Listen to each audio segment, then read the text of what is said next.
Becky here from 168 Fitness.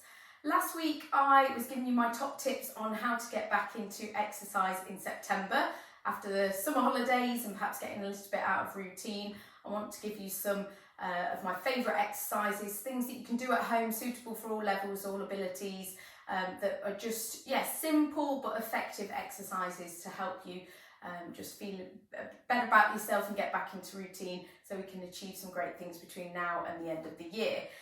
So this week I'm continuing that theme with another of my favourite exercises. You won't often find me sat down demoing exercises, but this is one of them where I will allow you. I've got a chair under here and it is pushed up against this radiator just so that it's not going to move. So that's what you need to do. Just find a chair, dining chair or something where you can sit on the end of it, sit upright. I'm not leaning back against it. I'm sat sort of on the edge and my feet are flat on the floor. That's going to be the key thing. So what I'm going to do is just stand up from here, nice and simple.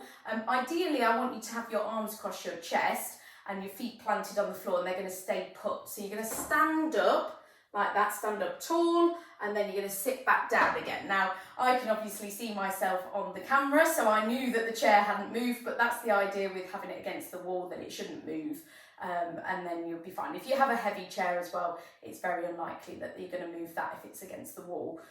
So you're just going to do stand up and sit down again. And you actually do get to sit down all the way. You don't have to just touch the chair. You can sit down. We're still working. This is really good for your core and for your legs as well. As long as you keep the legs the feet planted, and we're not using our arms. That's why the arms across the chest, because we don't want to be swinging the arms if we can help it. Obviously, if you're really struggling or not trusting that the chair's moved, then keep the feet planted and use the hands here.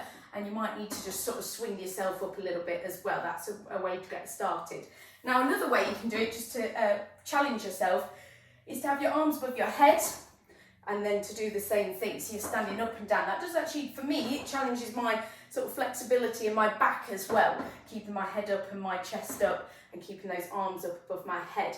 If I wanted to hold a weight as well, that would make it even harder, or you could maybe even use the weight out in front. So there's a few different variations, but sort of 10 of those, doing a few of those at a time, certainly gets your heart rate up. I can feel that. Last week I was talking about walking, so you might want to do some walking in between, or you could have gone out for a walk and then come and do those at the end, but they're going to be really good for lower body and core, and also getting your heart rate up, so it gives you a bit of cardio as well. But that's my second exercise of my September fitness regime, so hopefully you can get started with those, and I'll see you next week for some more top tips.